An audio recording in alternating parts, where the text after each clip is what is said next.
Hello दोस्तों, मेरा नाम है आयुषी और मैं बीटेक के जो इलेक्ट्रिकल और इलेक्ट्रॉनिक्स दोनों ही डिपार्टमेंट में जो हमारा सब्जेक्ट है सिग्नल एंड सिस्टम उसके बारे में मैं आज पढ़ूंगी और आप लोगों को बताऊंगी। और चलिए स्टार्ट करते हैं कि सिग्नल क्या होते हैं। सिग्नल जो होते हैं ये एक हमारी फिज़िकल क्वांटिटी होती है जो कि कुछ ना कुछ इन्फॉर्मेशन जिसके अंदर कुछ ना कुछ इन्फॉर्मेशन होते हैं। इन सिग्नल्स को रिप्रेजेंट हम फंक्शन द्वारा कर सकते हैं जो कि एक या कई सारे जो हमारे इंडिपेंडेंट वेरिएबल होते हैं जैसे टाइम, टेम्परेचर, फोर्स या फिर डिस्टेंस, इन सब का यूज़ करके इन सिग्नल के फंक्शंस को हम रिप्रेजेंट करते हैं।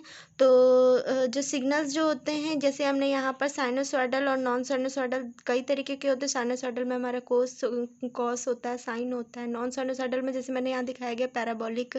तो ये हमारे सिग्नल्स होते हैं जिसमें कुछ ना कुछ इन्फॉर्मेशन होती है। ये इन्फॉर्मेशन जो होती है ये कुछ ना कुछ इंडिपेंडेंट वेरिएबल के साथ होते हैं।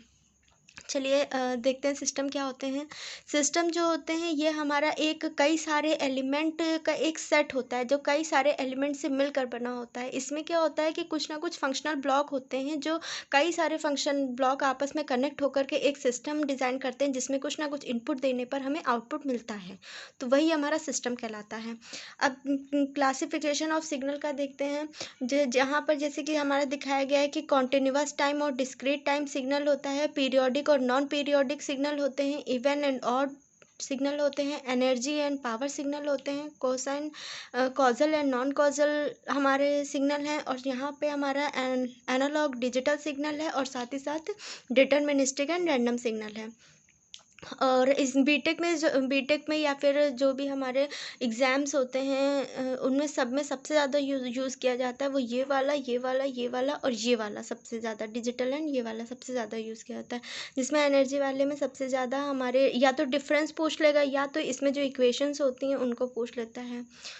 तो चलिए नेक्स्ट देखते हैं। अब हम बात करते हैं continuous and discrete time signal की। कॉन्टिन्यूअस टाइम सिग्नल क्या होते हैं? कॉन्टिन्यूअस टाइम सिग्नल वो सिग्नल होते हैं जो हमारे एम्पलीट्यूड और टाइम जिनका हमेशा कॉन्टिन्यूअस रहता है जिन सिग्नलों का। जैसे यहाँ पर आप देख रहे हैं कि यहाँ पर हमें ये हमारी टाइम की वैल्यू, ये हमारा एम्पलीट्यूड है। हर टाइम पे हमें सिग्नल की वैल्यू मिल रही है। मीन्स हमें हर टाइम पे हमें उसके एम्पलीट्यूड की वैल्यू, ये देखिए ये पूरा सिग्नल है। जिस जगह पे हम चाहें, जिस टाइम पे हम चाहें उस टाइम पे हमें सिग्नल की वैल्यू मिल जाएगी। कॉन्टिन्यूअस टाइम सिग्नल जो होते हैं उसको हम एक्स टी द्वारा रिप्रेजेंट करते हैं। जहाँ पे हमने एक्स जो है ये एक हमारा सिग्नल का शेप है और टी जो है वो हमारे एक टाइम के वेरिएबल को शो कर रहा है। अब नीचे देखते हैं discrete time signal. Discrete time signal वो होते हैं जो कि हमारी डिस्क्रीट इंस्टेंट ऑफ टाइम, यानी कि ये हमारे जो टाइम जो होता है वो एक इंस्टेंट टाइम पर ही हमारी वैल्यू को दिखाता है। मीन्स ये हमारा सिग्नल है, ये हमारे ये पूरा सिग्नल आया है। हमें हर सिग्नल की वैल्यू पे, सिग्नल पे हमें वैल्यू नहीं मिल रही है। पर्टिकुलर कुछ टाइम है वहीं पर ही हमें उस सिग्नल की वैल्यू मिल रही है। जैसे T1 के ऊपर T1 टाइम पर यहाँ पर इस जगह पर जो सिग्नल की वैल्यू होगी सिर्फ वो हमें मिलेगी। T2 पर हमें जो इस जगह पे जो सिग्नल की वैल्यू होगी सिर्फ वो मिलेगी, बाकी अदरवाइज हमें बीच की कोई वैल्यू नहीं मिलेगी। तो इस टाइप के जो सिग्नल होते हैं वो डिस्क्रीट टाइम सिग्नल होते हैं जिन्हें हम कैपिटल एक्स एन द्वारा रिप्रेजेंट करते हैं।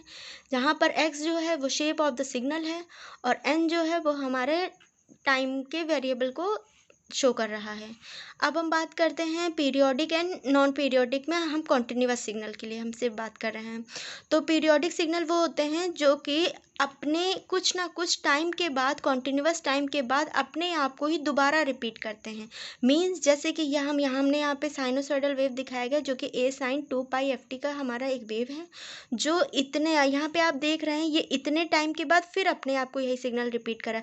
मीन्स एक ऐसा टाइम ड्यूरेशन जिसमें सिग्नल अपना एक टाइम ड्यूरेशन के बाद अपने ही आपको दोबारा रिपीट करता है, तो वो हमारे पीरियोडिक सिग्नल कहलाते हैं।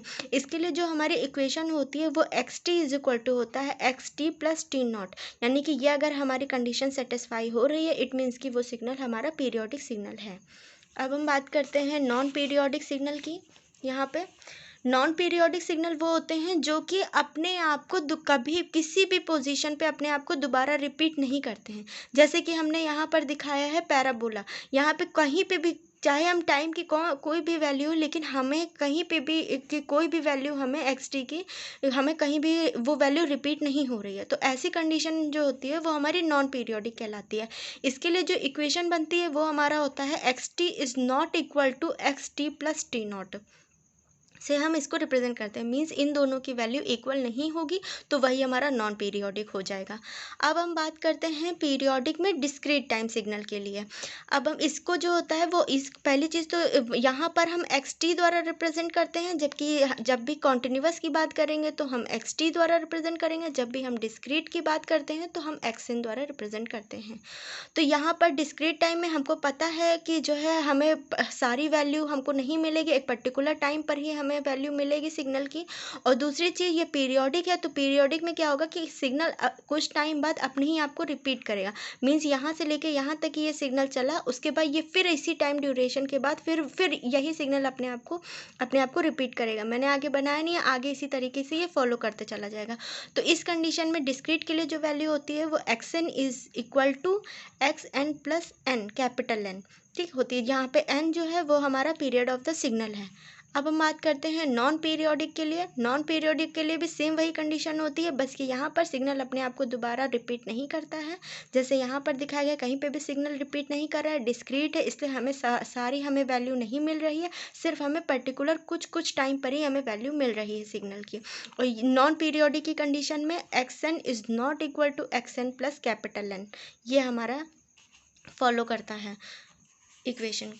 अब हम बात करते हैं कंडीशन फॉर पीरियड। जब भी इसमें क्या होता है कि हमने पढ़ा है डिस्क्रीट टाइम और के लिए हमने पीरियोडिक और नॉन पीरियोडिसिटी के लिए हम लोगों ने पढ़ा है कॉन्टिन्यूअस डिस्क्रीट के लिए। तो इसमें हमारा न्यूमेरिकल पूछता है, तो न्यूमेरिकल में हमें यहाँ पे कंडीशन को चेक करना पड़ता है कि वो सिग्नल हमारा पीरियोडिक है कि नहीं है। और ये सिग्नल हमारा कुछ भी हो सकता है, डिस्क्रीट टाइम सिग्नल भी हो सकता है, कॉन्टिन्यूअस टाइम सिग्नल भी हो सकता है, जिसमें हमें पर्टिकुलर 3 पॉइंट होते हैं, 3 अलग अलग कंडीशंस होती हैं। जैसे कि हमने यहाँ पर दिखाया है कि अगर हम पहली चीज़ तो पीरियोडिसिटी के लिए हमको पता है कि X N is equal to X N is equal to X N plus capital N होता है, ये पीरियोडिसिटी की कंडीशन होती है। मैंने एज्यूम किया है कि हमारा ये कोई इक्वेशन है, मतलब हमने ये कॉस की हमने एक वेव ले ली है जिसका एम्पलीट्यूड ए है। तो यहाँ पर हम क्या देख रहे हैं कि जो एन की वैल्यू है इस जगह पे, ये एन की वैल्यू देखिए हम बराबर कर सकते हैं ना, तो ये N is equal to N plus N हो गया। हमने अब क्या कर दिया, इसी एन की वैल्यू यहाँ पे जो निकली है इस वैल्यू को उठाकर हमने इस इक्वेशन में रख दिया। ये इक्वेशन में हमने जब रखा इसको, तो हम यहाँ पर भी जो एन की वैल्यू है यही वैल्यू को उठा के यहाँ रख देंगे, तो ये हमारी एक इक्वेशन बन जाएगी। इक्वेशन बनने के बाद में हमने क्या कर दिया, इस इक्वेशन को हमने ये जो एफ नॉट है इसको हमने अंदर हमने तोड़ दिया, मतलब इसका हमने मल्टीप्लाई इससे और इससे कर दिया। जब हम इससे मल्टीप्लाई कर देंगे तो यही हमारा A cos 2 pi f naught n plus 2 pi f naught capital N plus theta बन जाएगा। उसके बाद में ये बन जाएगा और ये हमारी ये जो इक्वेशन जो है, ये हमने जो इक्वेशन निकाली है वो X N plus N capital N की ये इतनी इक्वेशन आई है। और ये जो हमको दिख रहा है A cos 2 pi f naught n plus theta, ये हमारी वैल्यू एक्स एन की है। जिस तरह हम इसको अब इस इक्वेशन 1 के अकॉर्डिंग लिख लेंगे, जैसे X N is equal to X N plus N, जब इस इक्वेशन के अकॉर्डिंग रखेंगे तो इसकी वैल्यू हमारी हमने ये इसकी वैल्यू यहाँ इधर पुटअप कर दी है, और इसकी वैल्यू ये जो है इस वैल्यू को उठा करके हमने यहाँ पुटअप कर दिया। अब हमने क्या कर दिया है कि यहाँ पर जो 2 पाई एफ नॉट एन है इसको हमने 2 पाई के बराबर हमने इक्वल कर दिया है, जहाँ पे के जो है उसको एक इंटीजर को दिखाया गया है और इसकी वैल्यू 0 1 2 3 कुछ भी हो सकती है। अब हम अगर हमारा डिस्क्रीट टाइम सिग्नल अगर है तो उस कंडीशन में पीरियोडिक की सिटी के लिए हमें ये देखना होता है कि F not is equal to K by N है कि नहीं है। उसी तरीके से कॉन्टिन्यूस टाइम के लिए हमको ये देखना होता है कि एफ नॉट की वैल्यू जो है वो के अपॉन टी नॉट है कि नहीं है। उस तरीके ये कंडीशन हमारी फॉलो होनी चाहिए।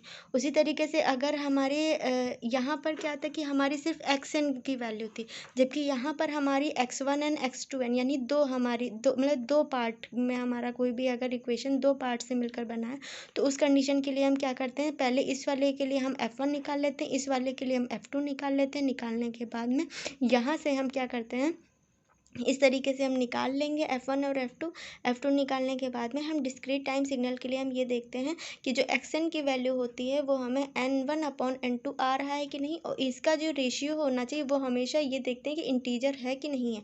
अगर इंटीजर है तो वो इक्वेशन हमारी पीरियोडिक होगी, अगर इंटीजर नहीं है तो वो इक्वेशन हमारी पीरियोडिक नहीं होगी। यहाँ पर अब हम कॉन्टिन्यूस टाइम सिग्नल के लिए अगर हम बात करेंगे तो xt = x1t + x2t, इस तरीके से इक्वेशन होगी। वहाँ से हम xt = t1/t2, अगर ये हमारी कंडीशन सेटिस्फाई हो रही है इट मीन्स कि हमारा जो सिग्नल है वो पीरियोडिक है और इसका रेशियो जो होना चाहिए वो हमेशा इंटीजर होना चाहिए।